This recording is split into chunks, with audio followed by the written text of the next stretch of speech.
కావలి కూటమి ఎమ్మెల్యేపై మాలేపాటి మండిపాటు.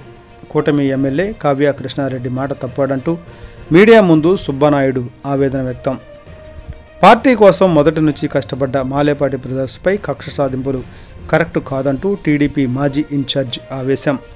కావలిలో ఒక కమిటీ వేసి ఎంక్వైరీ చేయండి, పట్టణం చెయ్యి దాటి ఎటుపోతుందో.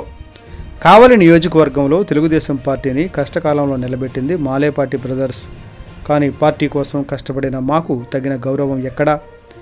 ఎప్పుడో వైసీపీ అధికారంలో శంకుస్థాపన చేసిన రోడ్లకు మళ్లీ శంకుస్థాపన చేయడం హాస్యాస్పదం. దగదర్తి మండలంలో మాలేపాటి బ్రదర్స్కు తెలియకుండా ఏ పని జరగదు అన్న మాటలు ఎక్కడా? నిన్న కాక మొన్న పార్టీలోకి వచ్చిన వాళ్లకు ఇచ్చిన గౌరవం కూడా మాకు ఇవ్వడం లేదు అంటూ మాలేపాటి సుబ్బానాయుడు ఆగ్రహం. ఏది ఏమైనా నేను పైన హైకమాండ్ బాబు లోకేష్ దగ్గరే తేల్చుకుంటాను అంటూ సవాల్. కావలి జర్నలిస్ట్ క్లబ్లో జరిగిన మీడియా సమావేశంలో తమ ఆవేదన వెళ్లగక్కిన మాలేపాటి సుబ్బానాయుడు